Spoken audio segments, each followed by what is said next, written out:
Ora? Yes, sir. Okay, thank you. Thank you, sir.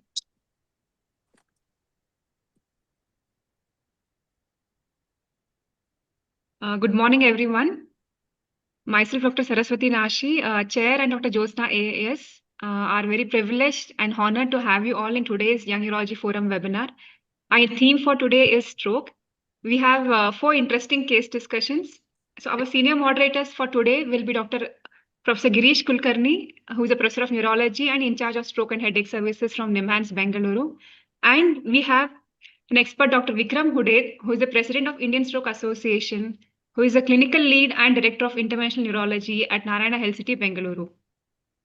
So we have the expertise of both Professor Girish Kulkarni sir and Professor Vikram Hude sir, who has done more than 10,000 neuro interventions. So without much ado, I request Professor Vikram Hude sir to please take over the proceedings. Thank you, Dr. Saraswati, for giving me this opportunity. Good morning, everyone. So it is a very interesting thing, and I think stroke in last 2 decades, it has changed significantly from giving only aspirin and statin. So a lot of things have changed regarding evaluation and treatment. So today's session is very interesting. So case-based, and I welcome Dr. Ashok Vardhan Reddy. Thank you, sir. Professor AIMS BB Nagar, assistant professor, to continue the CME. Thank you very much, sir. I thank Saraswati Madam and Jyotsna Madam for giving me the opportunity for today's session. So we'll start with the first case, Dr. Tejashwar Rao, PDF in stroke at NIMHANS. He will present our first case. So Dr. Teja, can you share the screen? Yes.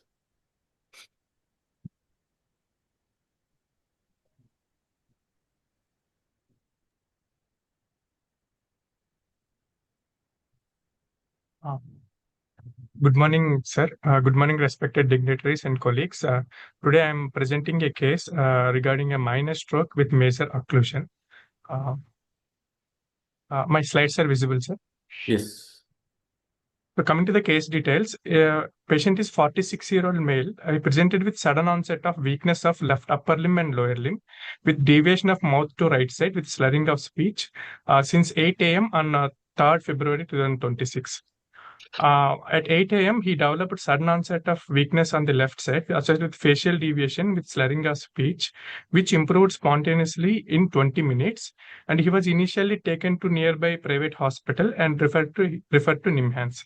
So at NIMHANS, he arrived at around 3:25 p.m. So he had only facial deviation at that on initial examination. So he's not a known diabetic or hypertensive, but he's chronic smoker for the past 20 years and alcohol on occasions. And there is no family history of strokes or MI. On examination at around 3:25 p.m., his vitals are stable, BP is 100/80, and NIHS is only 1 with GRBS of 110 milligrams per deciliter. So immediately we have proceeded for CT brain that was showing mild hypotensity in the right MCA territory in M3 and putamen region with aspect of 8, and his CT angio was showing right-sided M1 cutoff with immediately found by collaterals and good collateral supply. Proximal, there are no stenosis in ICAs, and only there is occlusion of the M1. So immediately as patient is in extended window, we have done MRI that was showing diffusion aspects of same 8 with decreased perfusion in the right MCA territory. So coming to the summary, patient is 46-year-old male with chronic smoker and alcoholic with 7 hours 25 minutes onset of the symptoms with current NIHS of 1 initially with left hemiparesis, which is partially improved, with imaging findings suggestive of right M1 occlusion, with right MCA infarct with aspects of 8, with good distal collaterals 4. As the patient is having minor stroke with NHSS only 1, that is disabling also. So how do you manage this case? So that the options are standard medical treatment, whether we have to go for IVT or EVT. So what 2026 AHA-ACLA guidelines says, in adults patient with the acute ischemic stroke with the disabling deficits, regardless of NHS and eligible for IVT, we have to go for it. And in non-disabling strokes, there is no benefit of giving IVT, non-disabling minor strokes. So what are disabling and non-disabling stroke described in 2026 guidelines is complete hemianopia, severe aphasia, and severe hemiattention or extension, and any weakness limiting sustained effort against gravity. And what are the non-disabling minor strokes? That is isolated mild aphasia, isolated facial drop, mild cortical hand weakness, mild motor loss, hemisensory loss, and mild hemiataxia. The cortical hand weakness, especially in the non-dominant hand. And what about the EVT? The 2026 guidelines, they did not explicitly talked about minor stroke and large vessel occlusion, but in EVT, they have only suggested if the NHS is more than 6, whether it is in 0 to 6 hours or 6 to 24 hours, the NHS they have taken for the EVT criteria is more than 6. So coming to the minor stroke with large vessel occlusion, it is acute ischemic stroke with mild or non-disabling deficit, often NHS less than or equal to 5, with occlusion of major brain artery, that is ICA, M1 or basilar or vestibular artery. And it is, even though it is benign appearing, there is a substantial risk of early neurological deterioration with poor long-term outcomes it had.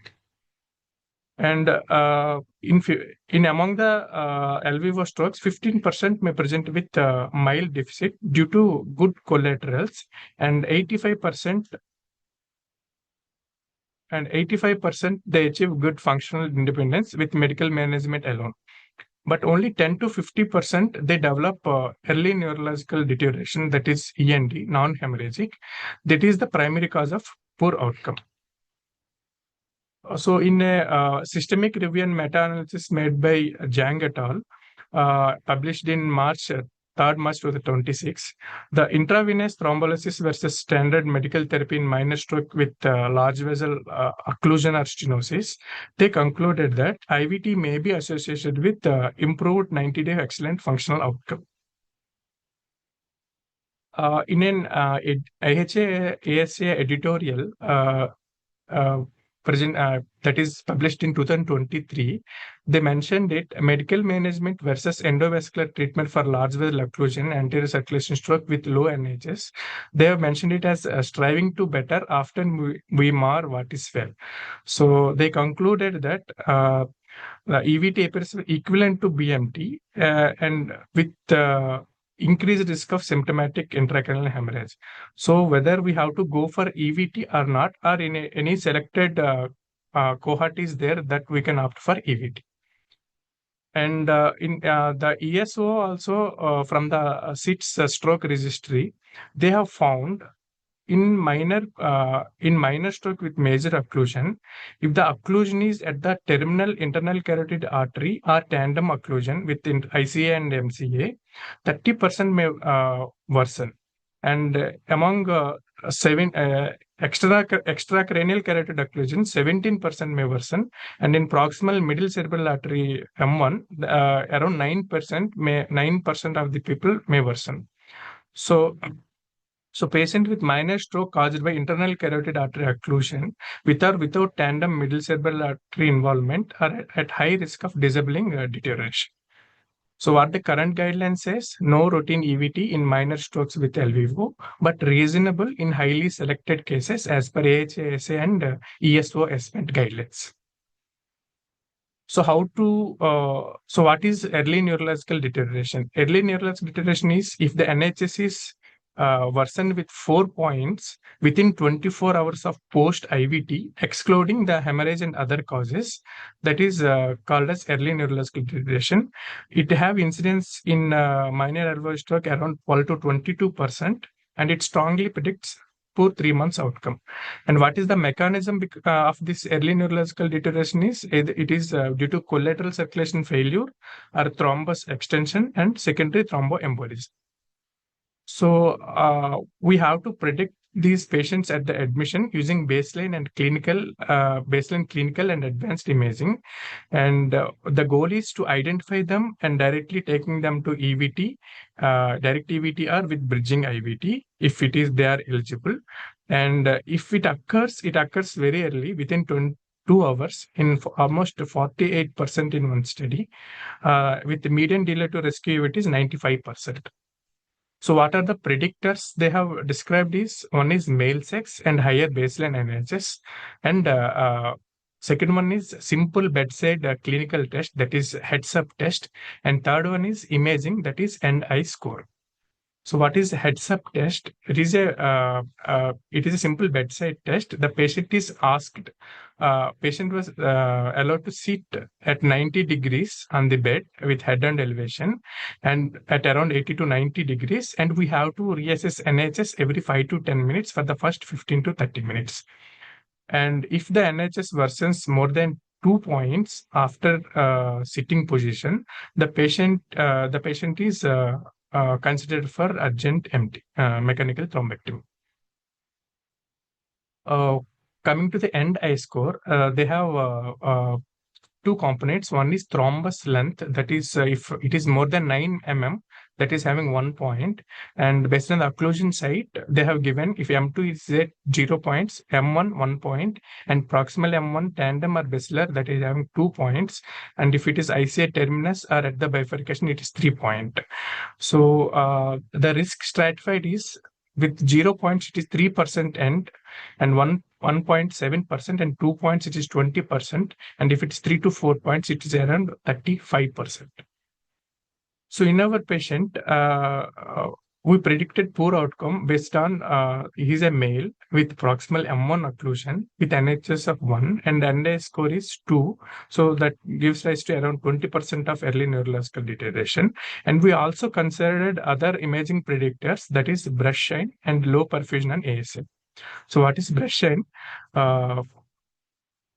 It is prominent hypointensity of deep medullary veins and subependymal veins on SWA imaging in ischemic territory. That is due to bold effect from increased deoxyhemoglobin that indicates the misery perfusion, and it indicates severe ischemia despite of mild symptoms.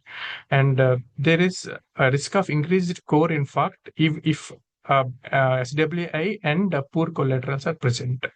And there is also increased risk of severity and hemorrhagic transformation if this brush shine is present on SWA sequences. So we offered EVT to that patient.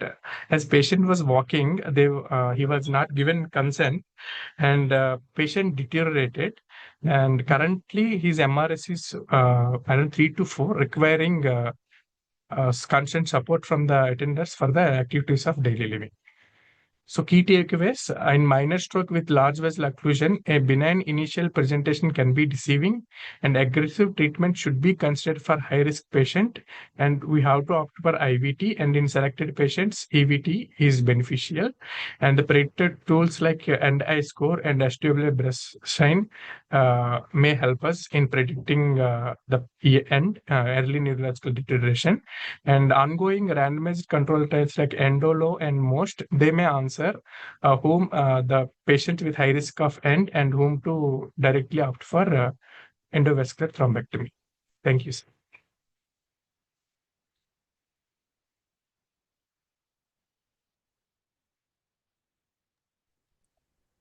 Excellent presentation, Dr. Anup. One point I wanted to add. Dr. Tejas. Yeah, Tejas, you told that EVT can be done 6 and above NHS, not more than 6. Just one correction, yeah.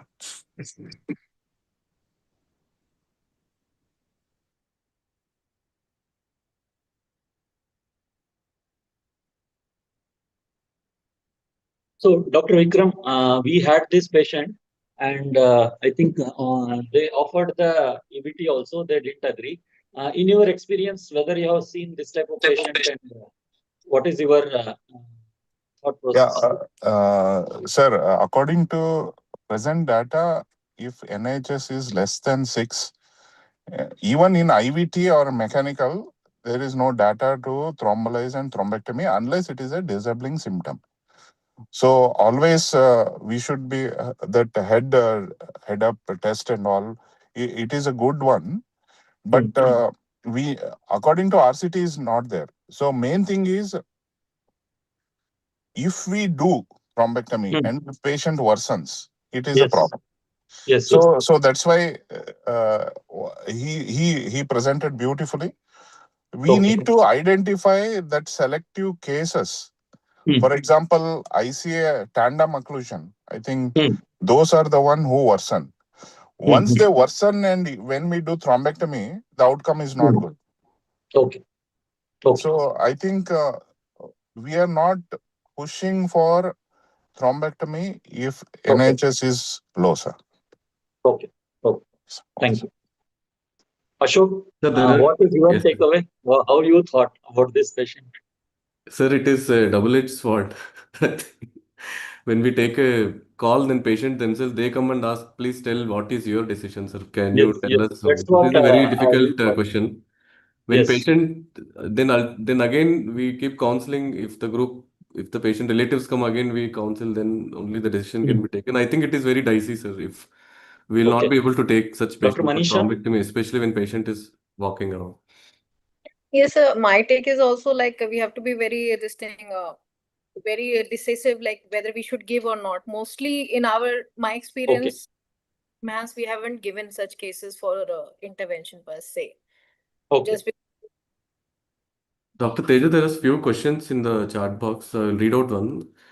After Ashok, how you can many? take over. Yes, sir. Yes, sir. After how many hours did patient worsen?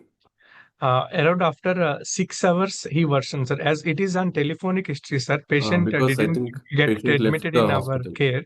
So telephonically asked around after 6 hours, he from our decision and they opted for best medical management. He deteriorated. Second question from Dr. Hemant is we should go for thrombolysis if window extended to 7 hours. Based on the diffusion perfusion mismatch and the diffusion flare mismatches, I think we should opt We can for give the option, but it is a minor stroke. Again, it is minor non-disabling, mild facial weakness. Yes, sir. Then one more question is only head-up test positive. Is it enough to offer thrombectomy? Actually, So how sensitive is it? Actually, it is the published data is about very small cohort, sir. In that, what I mentioned in that study, they have taken only 16 patient in 16 patient in total. Among them, 4 in this Blackwood et al. In 4 patients, the heads up test was positive, and among them, 50% they deteriorated. They had early neurological deterioration. Then So it is a very small number. I So think maybe it will the require further more studies. Yes. Further. Shobha ma'am is asking how to differentiate LVO and intracranial atherosclerosis radiologically.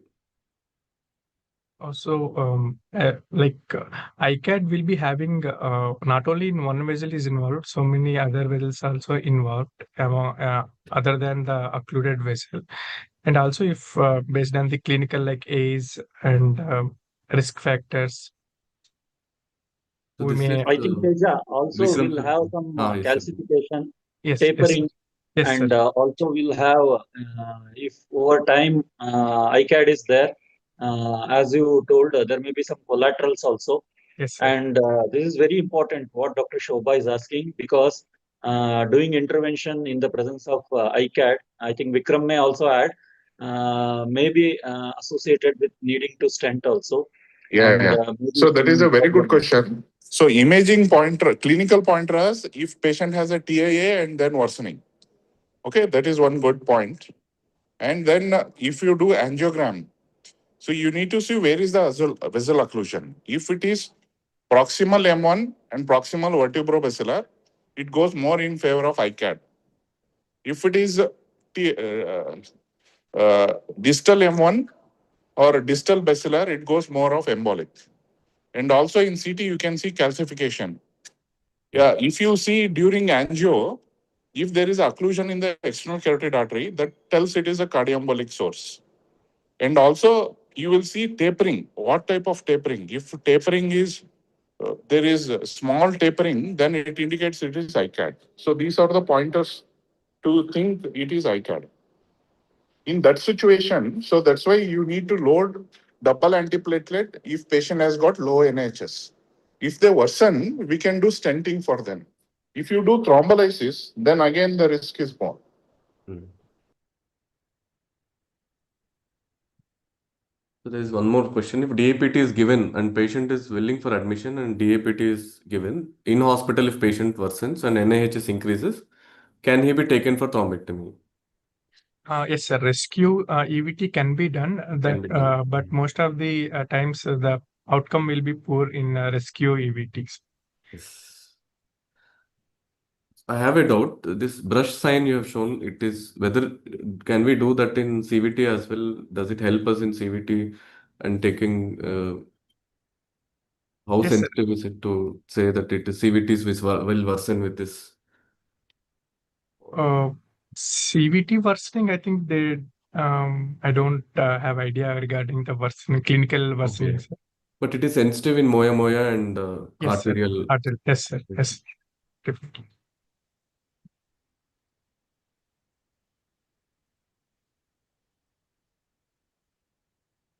I think it was a very nice and elaborate presentation, Dr. Teja. Thank you. Thank you, sir. We'll move on to second case.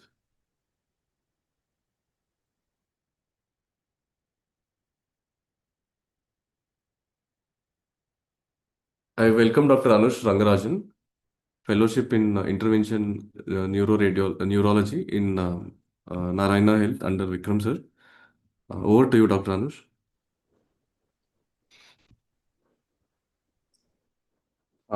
Good morning, everyone. Are my slides visible and am I audible? Yes, Anush. Okay. Thank you, sir. I am Dr. Anush, currently a fellow in neurovascular intervention in Narayana Health. First of all, I would like to thank the organizers for giving me an opportunity to present in this forum. Today, I'll be presenting a case of myelopathy. So I'll just go start with the presentation straight away. So our patient is a 61 years old male. This patient has a sort of a remitting relapsing history. First started in around July and August 2025. He presented with subacute onset, progressive, asymmetric tingling and burning paresthesias in both the lower limbs, followed by urinary retention and incontinence and bowel retention, followed by progressive lower limb weakness with gait difficulty. Onset to peak was around 20 to 30 days. He was evaluated elsewhere with an MRI, and it was. I will show the MRI images once I finish the clinical things. It was reported as demyelination, and he was worked up for demyelination.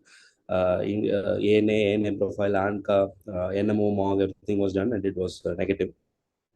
So, in view of presumed inflammatory demyelinating myelopathy, he received intravenous methylprednisolone, and he acutely worsened paraplegia. Actually, to start with, he just had dragging of gait with mild paraparesis. After steroids, he worsened to paraplegia. After that, he underwent 5 sessions of plasma exchange. Motor strength improved to almost near normal levels. However, bladder dysfunction persisted, intermittent catheterization. So after that, patient was doing good. In December 2025, he had gradually increasing stiffness of both lower limbs, for which he had consulted nearby neurologist. Oral baclofen was prescribed, with some mild improvement in spasticity was there. However, in February 2026, he developed a mild weakness in the form of recurrent buckling of lower limbs while walking, and he developed redeveloped tingling of both lower limbs. Onset of peak was 15 days. So he again visited neurologist. He was retreated with pulse steroids. After which this mild buckling became paraplegia again after giving steroids. He received a further 2 more cycles of plasma exchange. Mild improvement in power was there. After that, he was referred to our center.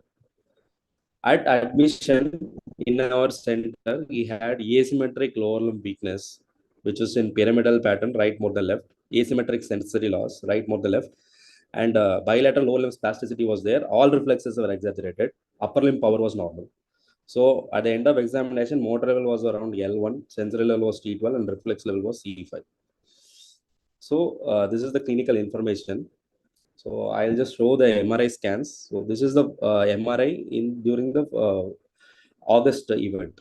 So here we can see this is a sagittal section of spinal cord where we can see mild T2 hyperintensities, which is extending from the upper cervical cord, and in the axial sections also we can appreciate. And this is the contrast. So this has some findings which I'll be revealing later. You can just have a look what is there. And this is 14th, that is when before coming to our center, he had undergone this MRI. What we can appreciate is this sagittal section of cord shows that there is a worsening of the signal changes. Signal changes are almost extending to the obex, and upper cervical cord is fully involved.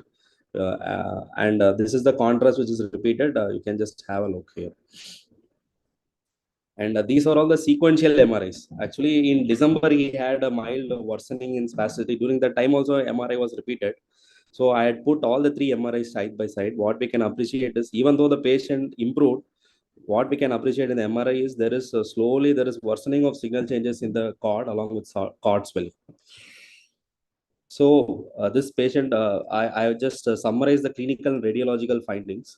This patient has asymmetric predominant sensory involved myelopathy with minimal motor involvement, early bladder involvement, worsening with steroids, and progressive worsening in sequential MRI in spite of clinical improvement. So with these clinico-radiological things, can anybody guess what is the diagnosis?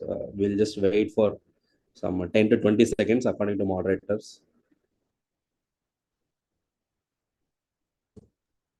Many of them have got it. Many of them, yes. Good. Yes. Yeah. Okay, it's good.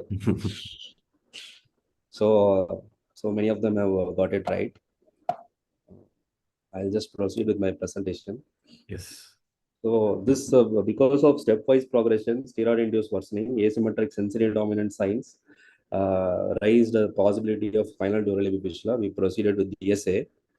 So before explaining this DSA, I'll just tell how we get blood supply through the spinal cord. This is the aorta. This is pictorial representation. This is aorta. We'll get intercostal arteries from the aorta, and intercostal arteries have a dorsal branch, ventral branch. From the dorsal branch, there will be radicular artery or radiculomedullary arteries. Radiculomedullary arteries will supply the cord. So this ASA is formed from the V4 segment of VA. It will be extending from the upper cervical cord till the conus, and at each region it will be reinforced by the segmental arteries. So in the cervical level, it will be reinforced by vertebral arteries, deep cervical arteries, occipital artery, or ascending pharyngeal artery. When we come lower down, it will be reinforced by aorta. So this is how spinal cord gets blood supply.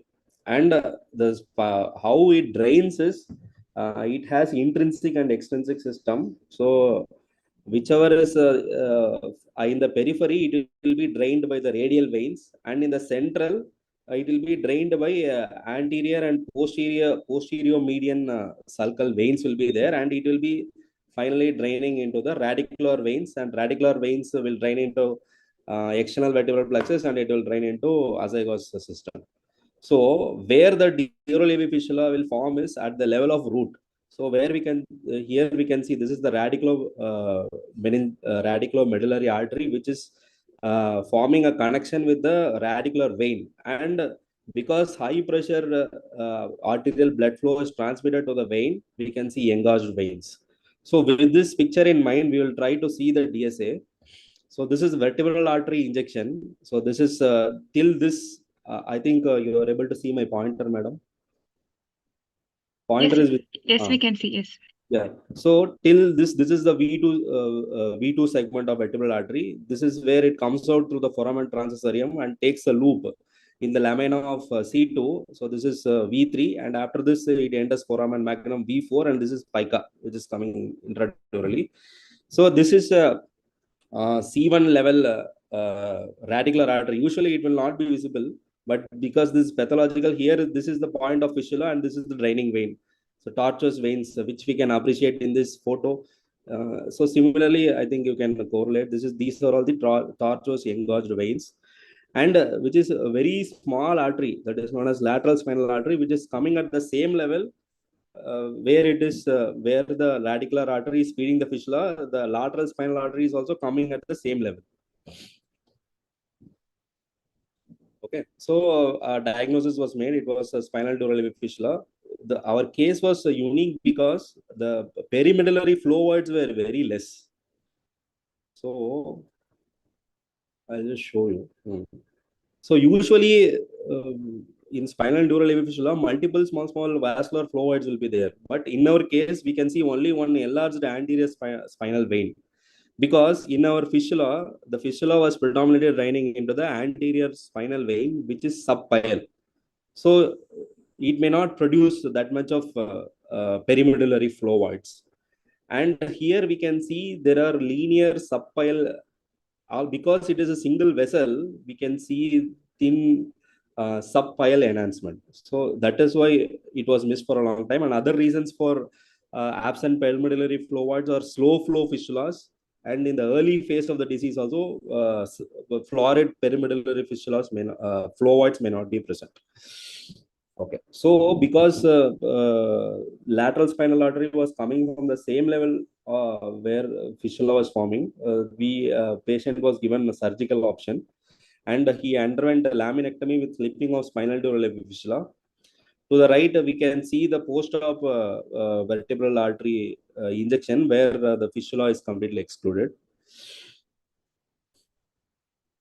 And I'll just briefly tell about this patient underwent the procedure in the month of March, so he is yet to come for follow-up. I'll just briefly tell about spinal dural fistulas. Spinal dural fistulas are most common spinal vascular malformations, accounting for around 60 to 80%.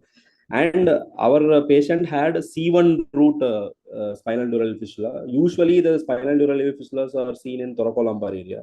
And among the spinal AV fistula, the cervical spinal dural fistula contributes for around only 10 to 20%. It typically affects elderly males and presents with progressive congestive myelopathy due to venous hypertension, frequently misdiagnosed as demyelinating myelopathy, as it happened in our case. So pathophysiology is arterial blood from the radiculomeningeal artery is directly shunted into the spinal veins. Because of that, there will be increase in the spinal venous pressure, leads to chronic hypoxia, and there will be progressive myelopathy. And the venous congestive edema usually starts from the caudal area. So because of that, usually the patient, even though the level in the MRI may be in the cervical, till cervical area, he may be having hyperintensity, but the venous congestion will be more prominent in the caudal area. So usually they will have lower limb involvement. So natural history of spinal dural fistula, it is progressive in nature, and it is less likely to present with hemorrhage when compared to cranial dural fistulas. Usually, if it is symptomatic, the patients experience progressive deterioration and cord atrophy in advanced stages of the diseases, which translates clinically into progressive myelopathy and bowel bladder dysfunction. 50% of the patients untreated would become severely disabled within 3 years of diagnosis. And preoperative neurological status and duration of symptoms predicts the outcome. If the symptoms are very mild, and if the patient is diagnosed early, then after treatment, the patient will do good. So the red flags that should make us consider spinal dural fistula in a myelopathy case or longitudinal external transverse myelopathy case is worsening with steroids. So that is the main point. Most of the audience have picked up the diagnosis. And worsening with the exercise and Valsalva. So this basically increases the systemic BP. So the blood flow increases to spinal cord and worsens the congestion. And that's why patient may worsen. Spinal claudication may be there. So that is a point for spinal AV dural fistula. And the level of myelopathy in the imaging and clinical level may not correlate. And asymmetric dominant sensory disturbances with mild paraparesis with early bowel bladder dysfunction is a clue for spinal dural fistula. So how we will diagnose? So on the right hand side we can see MRI films which shows a thoracolumbar cord. See, in the dorsal area we can appreciate the multiple small vascular chloroids. So that's how usual spinal dural fistula will look. And in contrast we can see multiple all the dots are enhancing. But in our case there was only hardly one or two flow. That is because of subpile drainage. And if the suspicion is very high, we should do heavily TT weighted sequences like CIS3D, Fiesta, 3D, TSE. And the usual findings which we will see is cord swelling due to venous congestion, and there will be serpiginous flow may be seen. Close DDs of these flow is CSF flow. And how to differentiate between CSF and vascular flow is to do a contrast. Vascular flow will enhance, CSF flow will not enhance. Diagnosis cerebral, spinal and cerebral angio is the gold standard because as I told, the anterior spinal artery is reinforced in the cervical segment by vertebral, external carotid artery and deep cervical artery. So if we don't do cervical DSA, if it is a cervical dural AV fistula, it may be missed. So we have to do both cerebral and spinal angiogram to pick up a dural AV fistula. And DSA is also pre-therapeutic, and it helps us to know the level of shunt. And most importantly, it tells us whether ASA or PSA is coming from the level of fistula. So on the right side, we can see intercostal artery injection where there is presence of fistula. This star which they have marked is the site of fistula, and this is the venous drainage, tortuous veins we can see, and a vessel which goes up and comes down like a hairpin loop. This is the anterior spinal artery.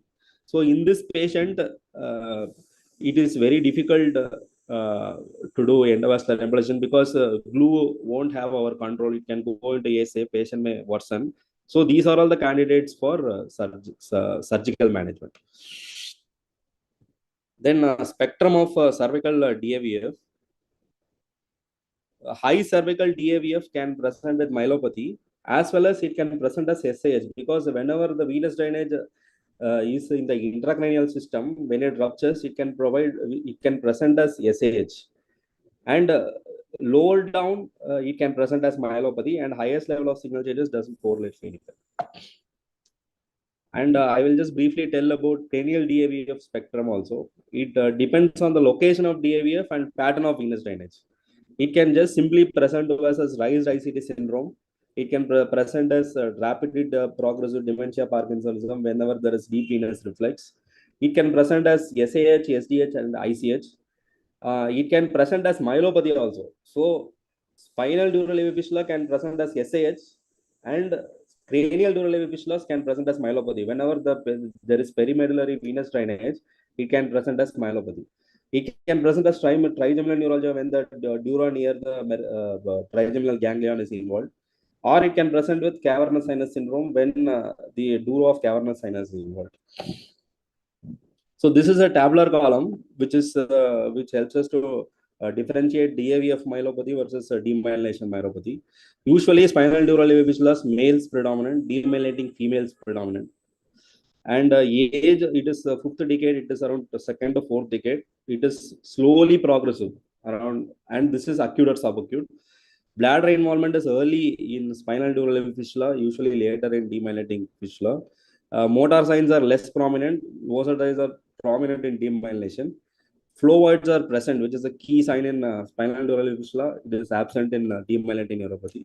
Brain MR is usually normal, provided there is no intracranial venous drainage. Usually it is normal in spinal dural AV fistula. In demyelinating myelopathy, brain MRI will be abnormal. And steroid response is also one of the important pointers. With steroids, spinal dural AV fistula worsens, whereas demyelinating neuropathy improves.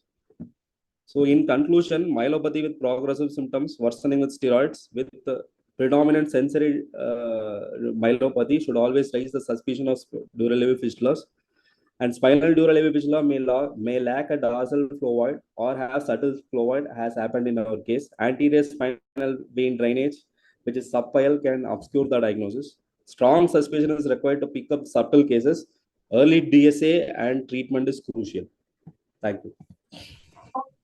Thank you, Anish, for the excellent presentation. Why we presented this case is the neurologist knew that after worsening, patient was a spinal dural fistula. He knew it. He went and discussed with the radiologist. But even on insisting also, the radiologist told there is no spinal dural fistula. So that's why, so we should always remember such cases.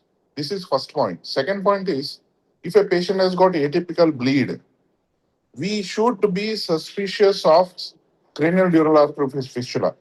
The presentation of dural fistula is varied. So during my neurology residency, I never saw dural arterial fistula. But when I started doing intervention, the cases are varied. It can come with atypical bleed, myelopathy. It can come with Parkinsonism with fluctuations. It can come with dementia with fluctuations. So always suspect this dural arteriovenous fistula because it is a treatable entity. And post CBT, if patient has got persistent papilledema for more than 1 year, so you should suspect these things. Patient will be on anticoagulation. They can bleed. So that's why it is important that you remember these abnormal flowoids, even for cranial and spinal also, and suspect. That's why we wanted to bring this case in a stroke meeting, because hemorrhagic stroke, we miss it. And unless you do 6-vessel angiogram, and sometimes even spinal angiogram in a subarachnoid patient or atypical bleed, we may miss these fistulas. They will be roaming around for few months to years. Okay, thank you. Dr. Anush, it was a very nice case. In addition to what Vikram highlighted, I want to add is, even though the neurologist guessed, and all of us also guessed that it will be AVM, there was no probably markable or remarkable flowoids seen. So what happens usually, NIR team may tell that doing DSA in the vertebral artery and spinal artery and detecting will be very difficult because each area, and we have done the 3D, and they may postpone it or may resist. I think that is a very important message you have given. The another important thing what we have seen is because we have a large number of CVT, we see a lot of cranial DAVF. Now, how to differentiate between a AVM and DAVF, that also all of us should know. In AVM, we'll have a nidus. And in DAVF, because there is a direct connection between the artery and vein, so nidus will not be there. So that is the one more thing just wanted to add. So well presented and very nice case. Thank you. Yes, sir. That is very excellent point. But AVM, usually it will be subpial. Dural fistula will be dural based. So it will be in the dura, and the flowoids will be there in the brain. So that is how we can define. Yes, sir. Thank you. Thank you, sir. Ashok, you can take over. Any questions from participants? We can take 2 questions.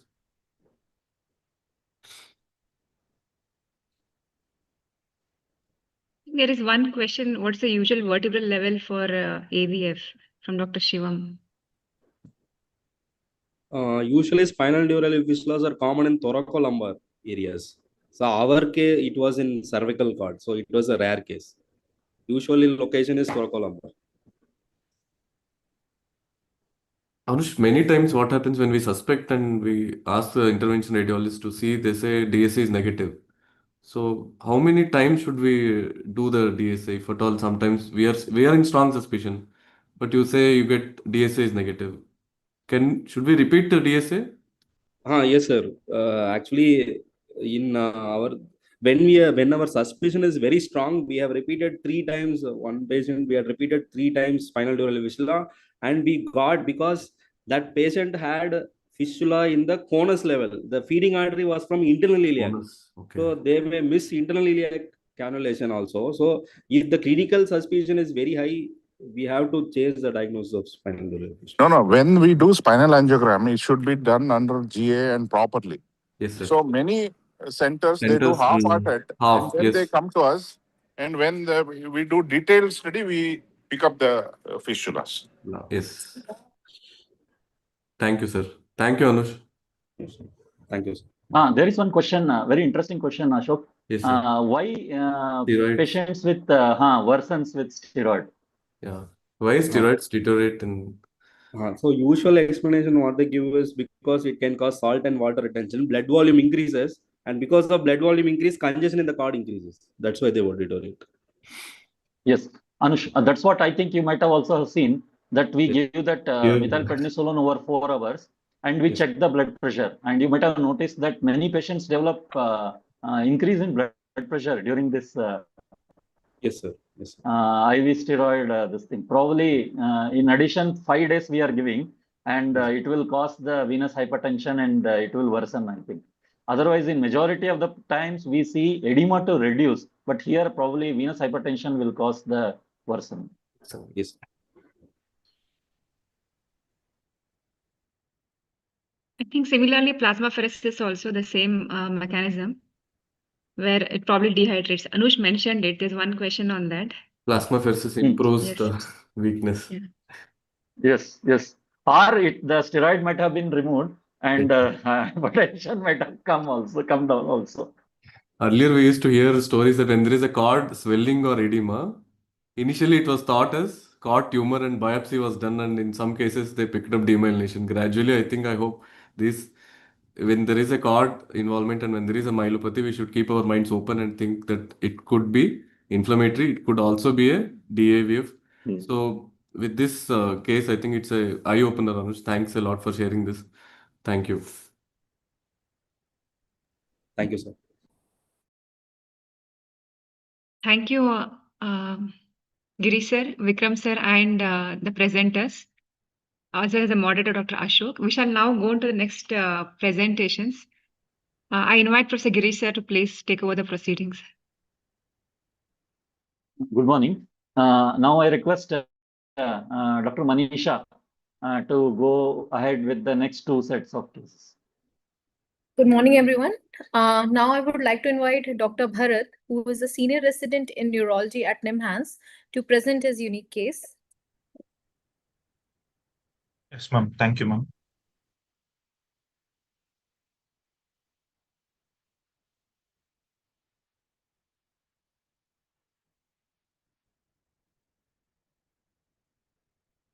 Yes, ma'am. Shall I start? Yes, please Yes. start. Make it full screen. Yes, ma'am. Yes, sir.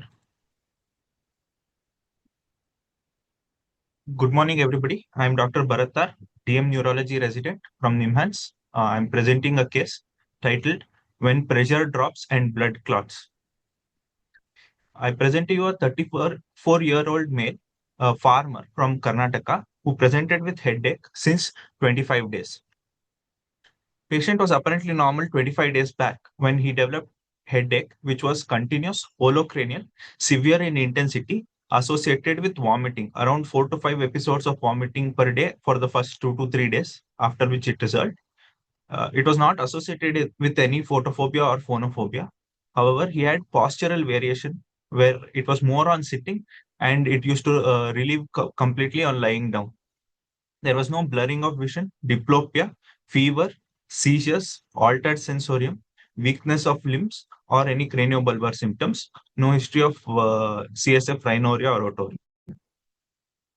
Past history was significant in the form that he had chronic headache since 8 years, which was bifrontal, mild to moderate, lasting for more than 4 hours with photophobia, with a frequency of 1 to 2 per month, which used to get relieved on over-the-counter medication.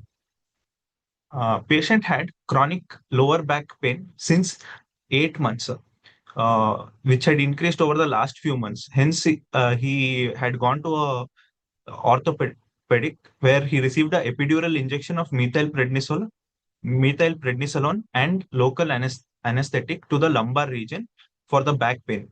And this was done 3 days prior to the onset of this new headache. And after the epidural injection, he also complained of neck pain, for which he was advised bed rest and oral fluids. He was also recently detected hypertensive on amlodipine. Personal history: diet was mixed, bowel bladder was normal. He was a non-alcoholic or non-smoker. Examination: vitals were stable. General physical examination was normal. Systemic examination was also normal. Patient was conscious oriented. He did not have any neck stiffness. Visual acuity was 6/6 in both eyes with normal fundus, and other cranial nerves and were normal. There were no other focal neurological deficits. So possibilities, considering the epidural injection and orthostatic headache, probably a postdural puncture headache or intracranial hypotension, probably iatrogenic versus spontaneous. So patient was evaluated. Routine investigation showed hemoglobin of 16.3 with hematocrit of 46.1 with other biochemical parameters being normal. This was the MRI prior to the onset of the headache, which shows some disc bulges in lower cervical C6, C7 and L4, L5. This was the disc prolapse in L4, L5 for which patient had received the epidural injection. So when patient presented to us, we evaluated with an MRI. So this shows bilateral subdural collection and brain's sagging is seen, and patient was evaluated with contrast, which showing a diffuse pachymeningeal enhancement, and also there is filling defects in the long segment in superior sagittal sinus as well as transverse sinus and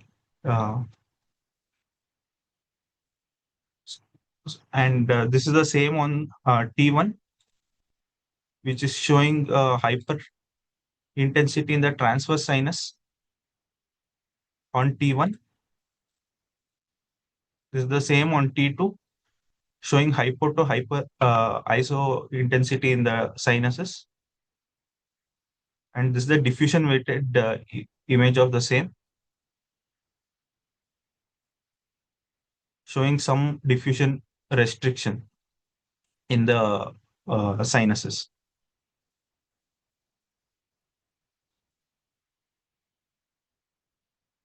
This is the SWI showing blooming in the sinuses and also venous congestion and prominent veins.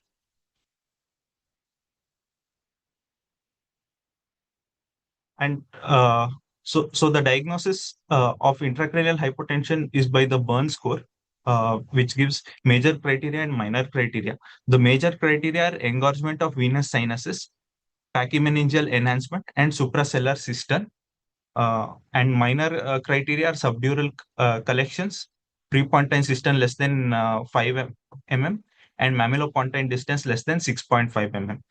So here we had pachymeningeal enhancement. Here the suprasternal cistern is 0.35 centimeters or 3.5 mm, which is less than 4. The prepontine cistern is 0.38, which is less than 5. And mammilopontine distance is here 5.5, which is less than 6.5. So the probability of intracranial hypotension, if it is less than 2, it is low. 3 to 4 is intermediate, and 5 or more is high probability. So in this patient, that it fulfills the criteria. The MRI of the spine also showed a spinal longitudinal extradural collection, which we are seeing here depicted by the red arrow. Here we can see, and some flow voids may be seen in the posterior, which may be explained by the CSF hypotension leading to some engorged veins. The other part of the MRI also shows the disc prolapse in the L4, L5 disc and some cervical disc bulges. So final diagnosis was intracranial hypotension, probably iatrogenic, with CVT and L4, L5 disc prolapse, and patient also had chronic headache, so probably TTH or migraine. So patient was treated for CVT. Patient was given IV fluids and initially started off with heparin, later overlapped with azithromycin, and patient was managed symptomatically for pain with paracetamol and caffeine. And since it had been almost 1 month and patient still did not have any relief of the symptoms, patient underwent a epidural blood patch at L1, L2 level. This was non-targeted blood patch. And patient is followed up after 2 months. Currently, patient is doing well. After the epidural blood patch, the headache had resolved by the next day. And currently, he is not having any headache. So patient had come for follow-up after 2 months. This is showing the repeat MRI. The subdural collection compared to previously has reduced. Even the brainstem sagging is improved compared to previously. And this is the contrast enhanced post-contrast images. Now there are few filling defects in the sinuses, but compared to previously it has improved. Some pachymeningeal enhancement still persists. And here we can see that we don't see those changes of thrombus in the T1 and T2. And comparatively, the SWI, the venous engorgement has reduced, and even the amount of blooming has reduced compared to the first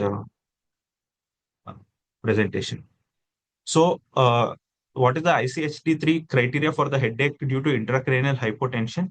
It is any headache fulfilling criteria C, and either or both of the following, that is low CSF pressure, that is defined as less than 6 centimeters of water, and evidence of CSF leak on imaging, on brain or spine imaging. And the headache has to develop in temporal relation to the low CSF or CSF leak, or which has led to its discovery, and it should not be accounted by any other ICHD3 diagnosis.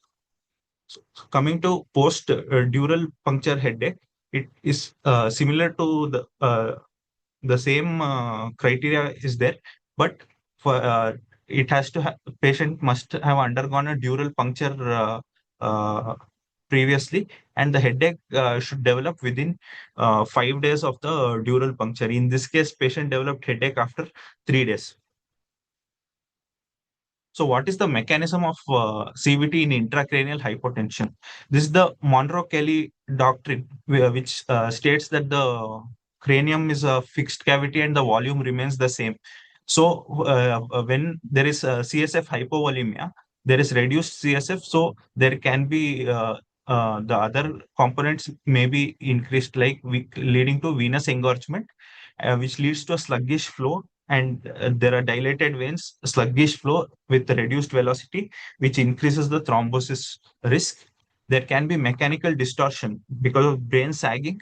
It might cause traction on the cerebral veins and venous sinuses, leading to vessel wall deformation and endothelial injury, which again is a risk for thrombosis.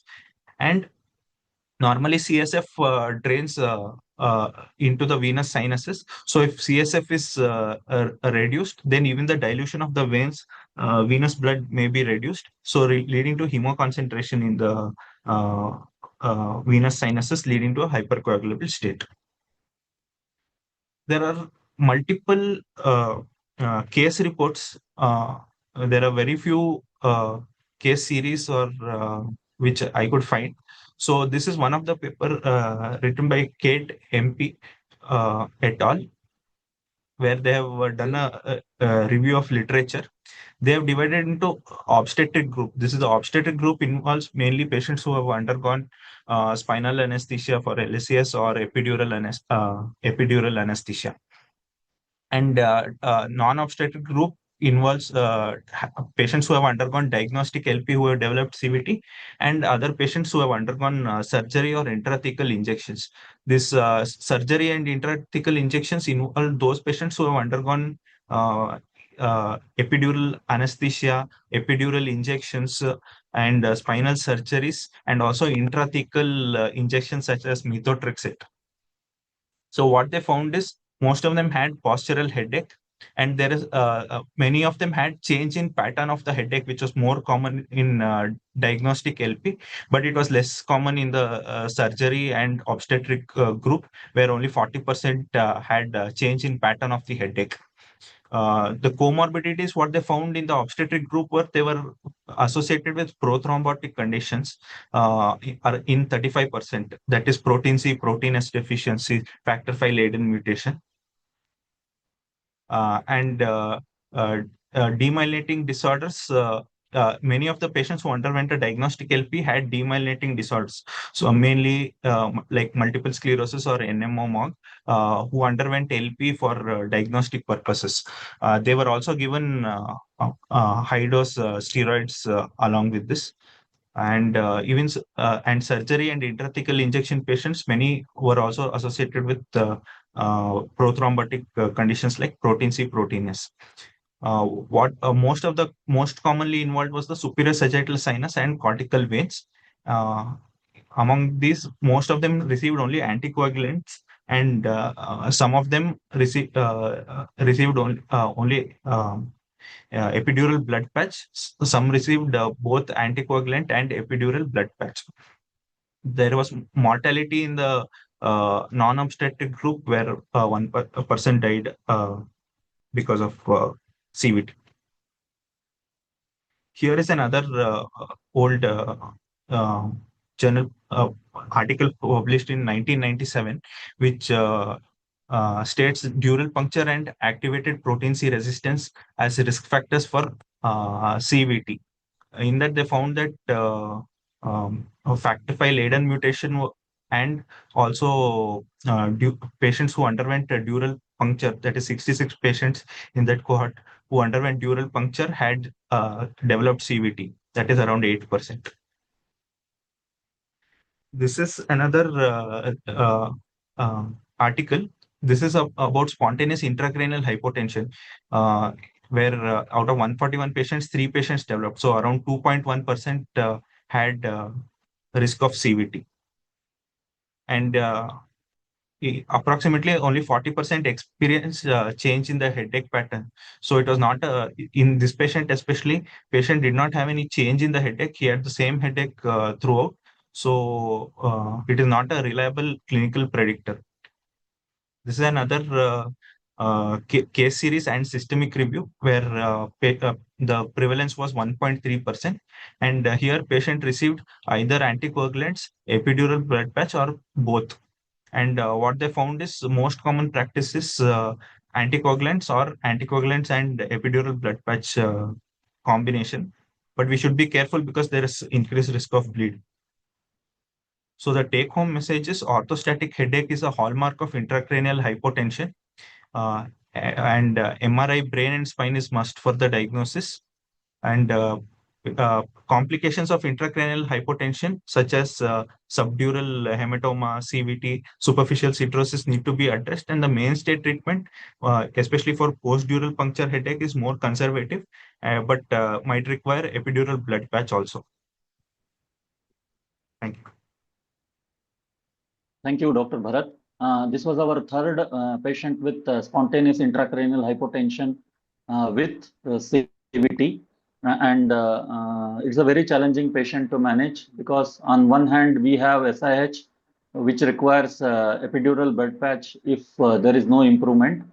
And on the other hand, you have CVT, which requires anticoagulation. And if you don't treat the hypotension, the CVT may progress, because the mechanism what he has shows. So after our previous experience and reviewing the literature, what we did is we stopped the anticoagulation 1 day prior, and we did the blood patch, and then restarted the treatment for CVT. So he has come after 2 months. I think he is making a steady improvement, and hopefully he recovers fully. Thank you. Over to Manisha. Thank you, Dr. Anu. We have one question in the box. It's asking like, in spite of CVT, fundus was normal. Was it because of hypotension? Yes, ma'am. Actually, patient's main presentation is like more like intracranial hypotension rather than CVT. We don't know because he still had that postural headache, which was more likely to be because of intracranial hypotension. But CVT was also there, probably because of intracranial hypotension and CVT. He together fundus changes may not be there because there might not be raised ICT. This is a challenging case where there is both intracranial hypotension, which is causing hypotension, and CVT, which is supposed to cause intracranial hypertension. So those are the challenges in this case. Yes, yes. The main presentation was intracranial hypertension. Another Yes. question, how long do you plan to anticoagulate the patient in this case? So this is basically a provoked CVT, so probably 3 to 6 months. We would want to see. Actually, if we see the follow-up MRI, there is some like the clot is somewhat resolving and there is the filling is better, although still there is some filling defects present. Yes. So, are there any other questions? Yeah, one more point I wanted to add. There were multiple disc bulges. Some of them were more prominent. That they themselves would have caused intracranial hypotension. So that was another doubt I had. Yes, But- ma'am. It is possible, but considering the temporal correlation with the epidural procedure, I would like to think that probably the epidural procedure is the related to this, and I have also put the MRI prior to the epidural procedure where the brain, like at least the sagittal section is seen. That looks fairly normal. This was done actually 4 days prior to the epidural. The MRI that I had put is 4 days prior to the epidural injection. So that looks fairly normal. So considering that there was probably no intracranial hypotension prior, I would like to consider this as more likely to be iatrogenic rather than spontaneous. We have another question. If patients have diffuse engorgement of venous sinuses in a patient of intracranial hypertension but no venous filling defect, should we use MRV? Okay, so probably it will be visible already if we are going with the MRI. We are suspecting a case of CVT. I think T1, T2 itself will show Yes. MRI, and the diffusion itself will show. MRV is just an add-on to confirm the diagnosis if CVT is there or not. Yes. That venous engorgement is part of what you find in intracranial hypotension is all the venous sinuses and are dilated because of increased flow. There is no block in that. So MRV may not. I mean, it will show that all the sinuses are filling. I don't think that will help. Then another question is there, is Trendelenburg position effective in all patients in such cases of low hypertension headaches? I'm not sure. I'm also not sure. Okay, thank you. Now I would like to move on to the next speaker. I would like to invite Dr. Anup, who would share his new case on stroke, posterior circulation stroke, new insights from his case. Thank you.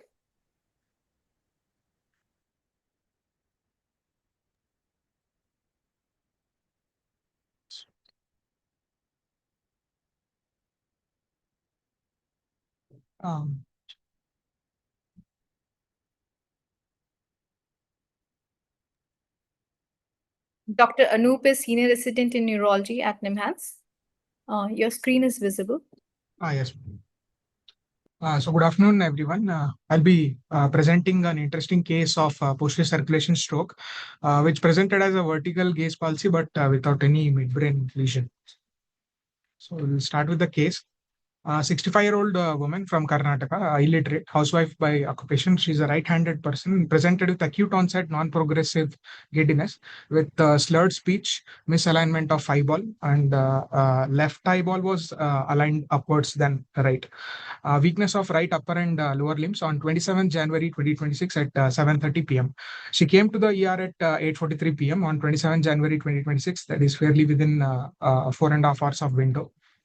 There was no history of blurring of vision, double vision, headache, loss of consciousness, seizures, or other cranial bulbar sensory autonomic gallbladder symptoms. She had history of comorbid hypertension for the last 5 years, poorly controlled with one antihypertensive medication, and she had osteoarthritis knee joint bilaterally for the past 6 months on analgesics. So at presentation on examination, she had a blood pressure of 160/90 millimeters of mercury with a pulse rate of 90 beats per minute without any radial femoral delay, with normal volume and regular pulse. Other pulses were well felt, and blood glucose level was 114 milligrams per deciliter. Her NHS score at presentation was 12, and patient was conscious and confused, with spastic dysarthria was noted, right homonymous hemianopia, skew deviation with left eye aligned upwards than the right. That is left hypertropia was there. Vertical gaze restriction noted in the right eye more than the left, and mild ptosis of the left eye with left more than right frontalis overactivity was seen. Facial asymmetry with deviation of angle of mouth to the left was noted, suggesting right human facial palsy. Rest other cranial nerves were normal. So this is the video showing the extraocular movements. The first video, it is taken 12 hours after the thrombolysis actually. So it shows a normal horizontal gaze on the right and left with upgaze restriction is noted in right more than left, and even down gaze was also restricted.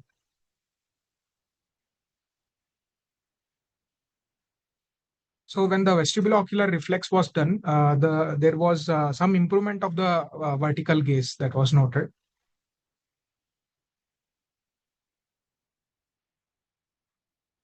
So the second video, it is taken 48 hours after the thrombolysis. The primary gaze shows mild ptosis on the left eye with mild left frontalis overactivity. With horizontal gaze on both sides, right and left was normal.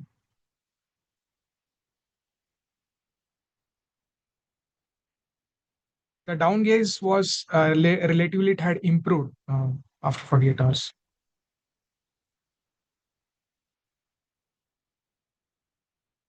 And the up gaze was still restricted.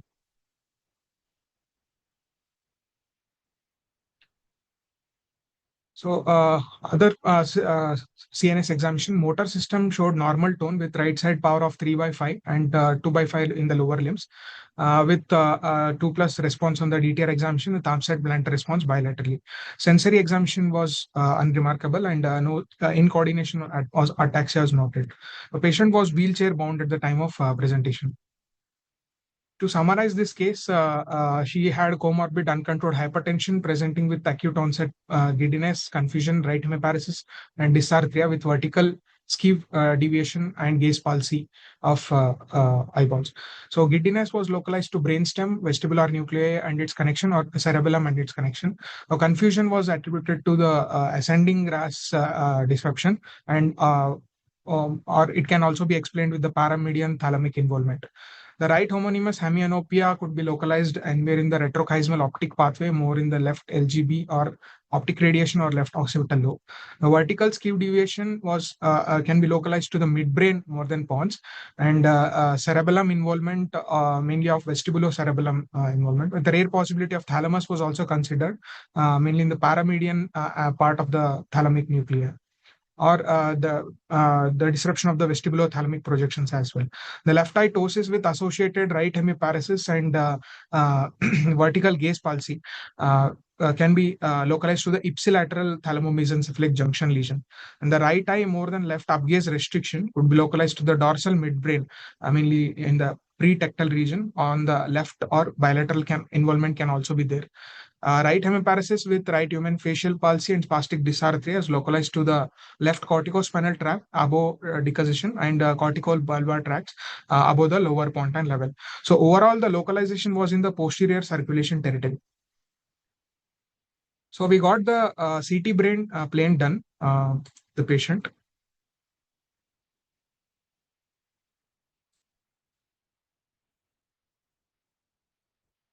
The cerebellum bilateral hemisphere didn't show any hypodensity. Even the midbrain and pons didn't reveal any significant hypodensities. However, when we saw the pons, the left side, mainly in the anterior thalamic nucleus, there was subtle hypodensity was noted in the plane CT. So the CT aspects at presentation was 10. And the posterior circulation CT aspects, as revealed by this CT source imaging, showed a left hypodensity in the anterior thalamic region, which takes away 1 point from the 10 points of posterior circulation CT aspects. So it was a 9 score. So we got a CT angio done. It showed a mild aortic wall calcifications in the arch of aorta predominantly.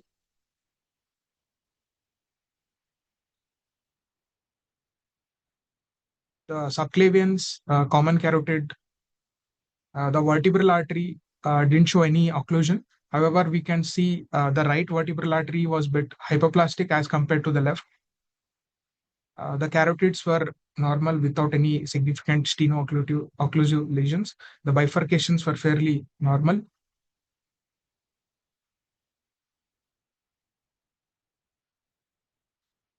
The vertebral artery right side is still hypoplastic.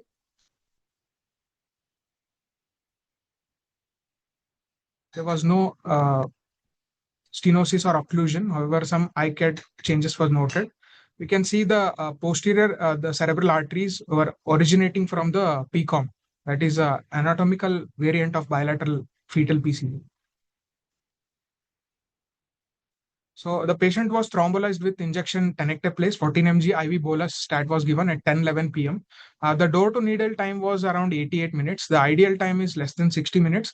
Here, around 28 minutes delay had happened because of the delay of informed consent that we had to face. She tolerated the infusion well, and subsequently 24 hours post thrombolysis, there was no events. Partial improvement of deficits were noted, and she was started on single antiplatelet and statin after 24 hours. She is subsequently evaluated with MRI brain.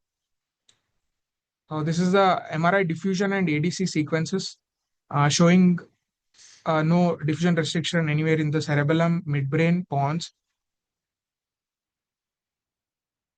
Left side, mainly in the medial and anterior thalamic nuclear group, showed diffusion restriction with the inversion in the ADC.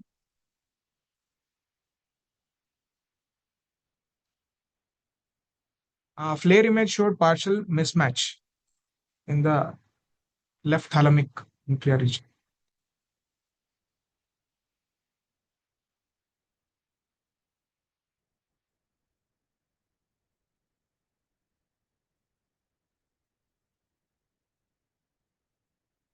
Periventricular hyperintense signal changes with punctate non-specific white matter changes were noted. So she was again evaluated further with the TOF angio, which didn't reveal any large vessel occlusion as such. And right PCA P1 segment and right vertebral artery was found to be hypoplastic.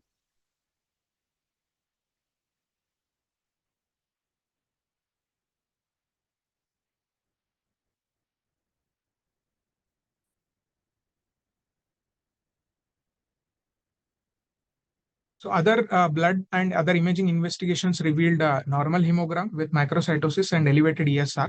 Biochemical parameters were normal. She had dyslipidemia with a significant elevation of LDL of 125 milligram per deciliter. B12 was low and hyperhomocystinemia was noted. Infective workup, including viral markers, VDRL, were negative. Cardiac evaluation didn't reveal any significant abnormalities. So repeat CT brain done after 24 hours of thrombolysis.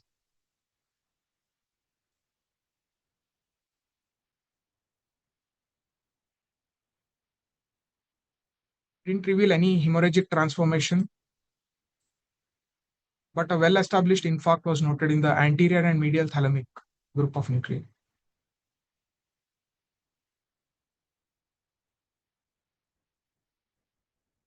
So the course of patient was NHS improved significantly from 12 to 5 over the course of stay, and at the time of discharge, she needed one person support to stand and walk.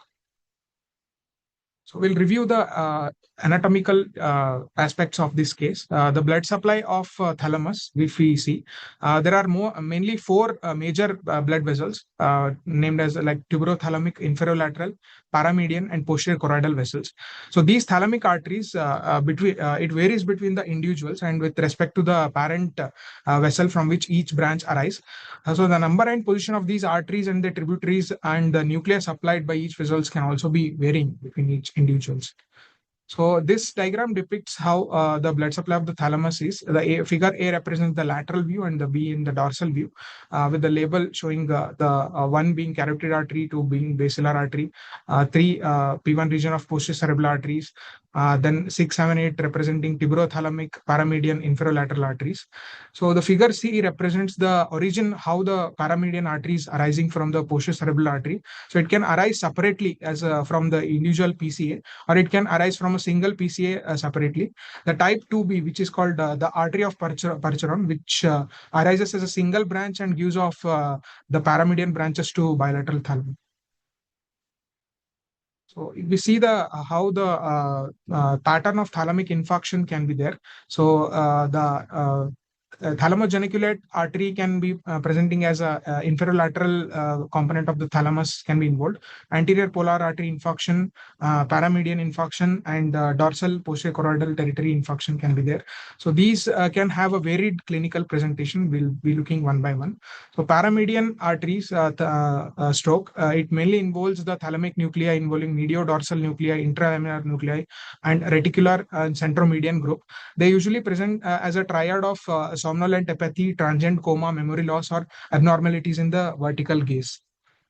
Arterial territory affecting the thalamo-geniculate region, they involve mainly ventral posterior nucleus, ventral lateral nucleus, and subthalamic region. They can present as a thalamic syndrome, which was initially coined by Digeron and Rossi. So they can present as hemianesthesia, transient slight hemiparesis, hemiataxia hyperesthesia, disequilibrium, and movement disorders like choreathotoid movements, athetoid posture, which is termed as thalamic hand, paroxysmal pain symptoms can be there. And even a visual disturbance in the form of homonymous hemianopia is also noted with this involvement. So tuberothalamic artery or anterior polar artery involvement can have a varied neuropsychological dysfunction presenting as a frontal lobe dysfunction syndrome like apathy, verbal perseveration, executive dysfunction, anterograde memory loss, and some cases may present as facial paresis for emotional movement, or occasionally hemiparesis with field defects as well. Language impairment can be seen in the left-sided lesions, and hemi-neglect and impaired visuospatial processing with right-sided lesions. Bilateral polar artery thalamic infarcts can present as apathy, ebulia, like frontal lobe deficits with amotivation, lethargy, and impaired memory as well. So, posterior choroidal artery territory involvement cause homonymous quadrantanopia, decreased optokinetic nystagmus, hemisensory loss with hemiparesis, and transcortical aphasia can also be seen. Isolated medial posterior choroidal artery territory can cause meiosis, and sometimes memory loss, mainly episodic involvement can also be there. So if you see the literature, the old ones, the vertical gaze palsy occurs mainly in the paramedian thalamic infarction. It usually occurs along with the altered sensorium, which is often assumed due to occult midbrain involvement. The study from Bogolsky et al., it showed the autopsy of the patients had showed combined thalamic and midbrain lesions, which would explain the gaze palsies. And even the MRI-based almost all cases done in this study, cases showed vertical gaze palsy with a demonstrable midbrain involvement. But the newer case series, which was one was published in around 1995, it showed some unusual cases where the isolated vertical gaze palsy was seen without any third nerve palsy or any MRI evidence of midbrain infarction, even on the repeat imaging subsequently. So the infarcts were predominantly located in the paramedian thalamus. It was some cases were unilateral and some were bilateral. Even one case showed polar artery territory also involvement with presenting as a vertical gaze palsy. So this changed the hypothesis that midbrain is not essentially involved in all of the cases. So the proposed mechanisms in those studied literature was the interruption of the supranuclear pathways. This is most likely cause. The frontal and supplementary eye fields which sends fibers through the medial thalamus towards the pretectal or midbrain vertical gaze centers. So these pathways, it traverse through the internal medullary lamina, and they have reciprocal thalamocortical connections as well. So thalamic infarct, it causes the disruption of these fibers, which is causing a vertical gaze palsy with intact midbrain centers of the vertical gaze. Other hypotheses were, one was decussation hypothesis, which explains why unilateral lesions can produce bilateral vertical gaze palsies. So it is because the frontal cortical fibers, which may cross within the medial thalamus and supply the contralateral aspect as well. So occult midbrain, another hypothesis was occult midbrain lesions because of some technical limitations. As in earlier in 90s, MRI used to miss the very small lesions, the infarcts in the midbrain, maybe because of the thin slice or maybe because of lack of availability of the sagittal imaging sequences. So some cases of hidden midbrain infarcts might be missed, which made the attribution to only thalamic involvement presenting as gaze pulses. So the another newer literature, which was published in the Journal of Neuroophthalmology, which is a 10-year experience of neuroophthalmological features in the thalamic infarction. So in this study, totally around 12,755 patients were of ischemic stroke were studied, and 342 patients who had acute thalamic stroke, 40 of which presented neuro-ophthalmologic manifestations such as vertical gaze palsies, skew deviation, invariable hypertrophy of the contralateral eye, third nerve palsies, pseudo-abducent palsy. That is, the abduction was restricted without the involvement of the sixth nerve. The visual deficits and other anomalies such as isolated ptosis, meiosis was also noted. So this is the table depicting the same. The majority of the cases had an involvement of paramedian territory.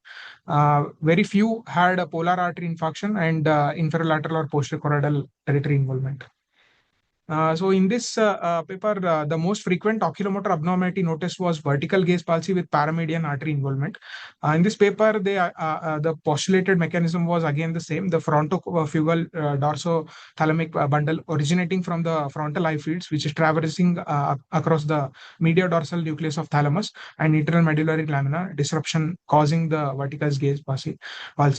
So 19 patients had these lesions, and out of which 6 patients didn't reveal any involvement of midbrain on MRI. So this strongly tells that the pure thalamic mechanism of the vertical gaze palsy can be there. So if in this paper, there was no clear or consistent relationship between the laterality or the pattern. So unilateral lesions can have caused the combined palsies, and even bilateral lesions didn't show have any features of gaze palsies. So other ocular manifestations are skew deviation, which would occur in the lesion anywhere between the vestibulo-ocular pathways, which is also believed to traverse through the mediodorsal nuclear region of the thalamus. So more than half of the patients in this paper showed paramedian thalamic infarction. All of these skew deviations were associated with hypotropia of the contralateral eye and contraversive conjugate ocular torsion and head tilt in the direction contralateral to the side of the thalamic lesion, as a typical presentation of ocular tilt reaction on the opposite side. So these are the few common ocular manifestations seen in the unilateral thalamic lesions. It can be presenting as vertical 1.5 syndrome or contralateral monocular elevation palsy, combined vertical plus horizontal 1.5 syndrome, and a vertical 1/2 syndrome. So our case was a bit fitting into vertical 1/2 syndrome, where the dysfunction was involving a combination of contralateral upward and ipsilateral downward gaze palsy. So it can occur due to the single stroke in the thalamo-mesencephalic junction. So the takeaway points of this case is vertical gaze palsy do not always implicate midbrain lesion. Thalamic stroke can mimic dorsal like midbrain syndrome as well, which can occur without oculomotor nerve involvement. So the session would be incomplete without talking about the management of the posterior circulation stroke in acute settings. So the thrombolysis is indicated as in any other ischemic strokes, be it anterior or posterior circulation. So as per the revised 2026 guidelines, the class 1A indication is the thrombolysis if the patient has a disabling NHS score to improve the functional outcomes. So this is the paper which is published in around 2024 May in the Europe, which studies about the intravascular thrombolysis in ischemic stroke. So in this study, the favorable functional outcome of about 63% as compared to the medical management was noted for the IV thrombolysis. And particularly the patients who had been thrombolized less than 4.5 hours had a significant improvement of the functional outcomes as compared to the other extended time window patients who had more symptomatic ICH rates and more mortality rates within the 90-day period. So this is another Chinese paper which was published in 2026 March, which studied about the efficacy and safety of intravascular thrombolysis beyond the normal, the standard time window, that is less than 4.5 hours. So in this study, they studied about 3,500 patients, including the 3,147 patients presenting within the standard time window and 361 patients presented in the extended time window.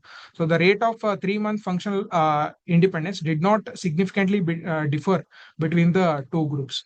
So the each 30-minute delay in onset to needle time, it was associated with a 2.6% decrease in the probability of the functional independence.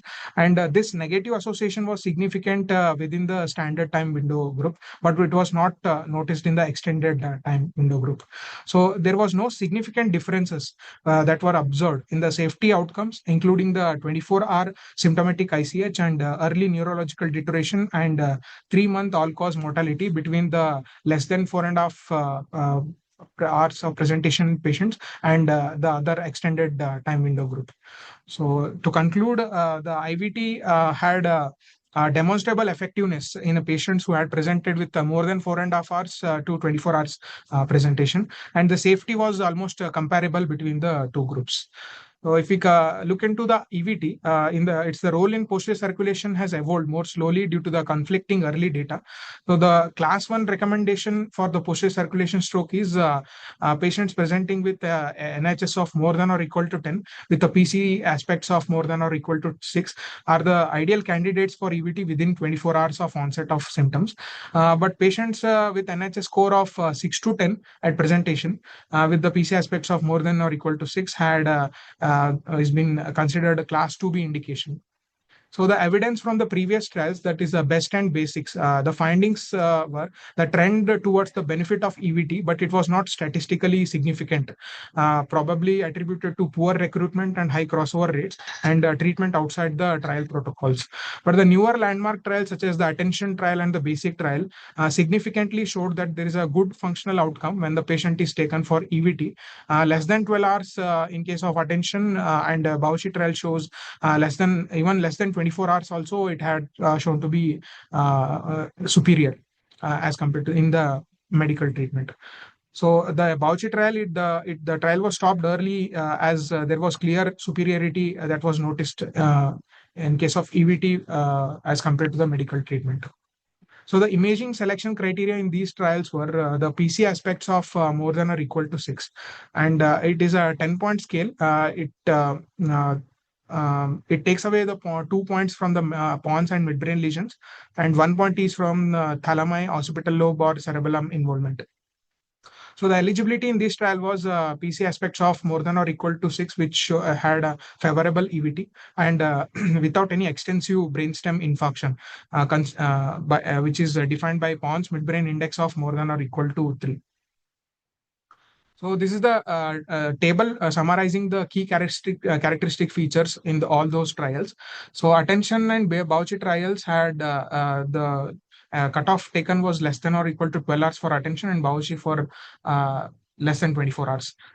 And NHS was more than or equal to 10 was selected for EVT, and PC aspects was more than or equal to 6.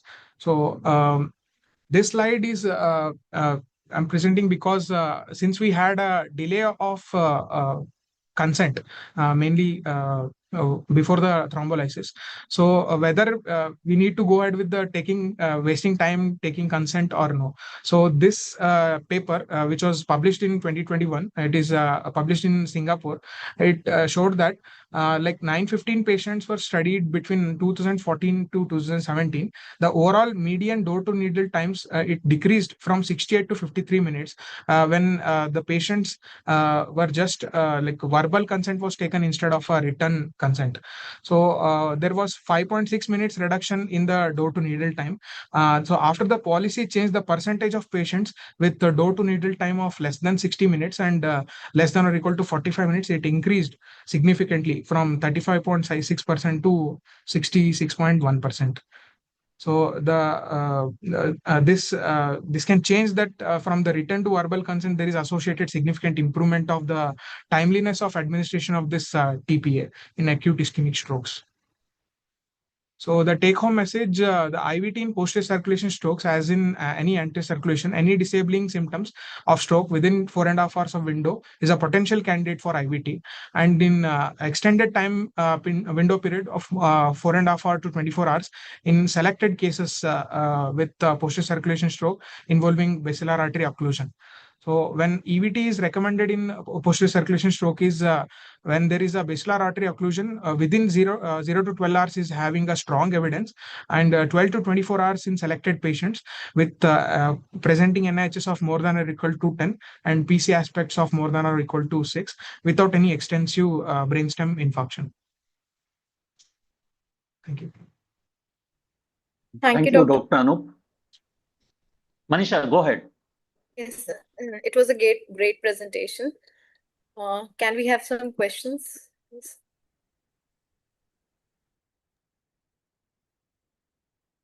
Giri sir has some comments. So.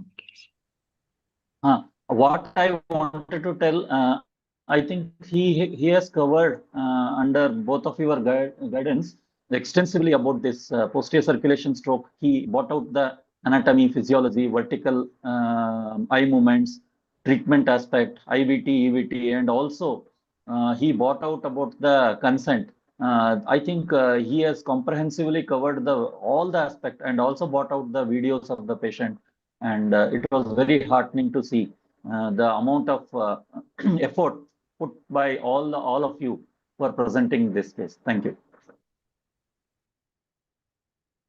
Yeah, thank you, sir. Thank you, Dr. Anup, for this.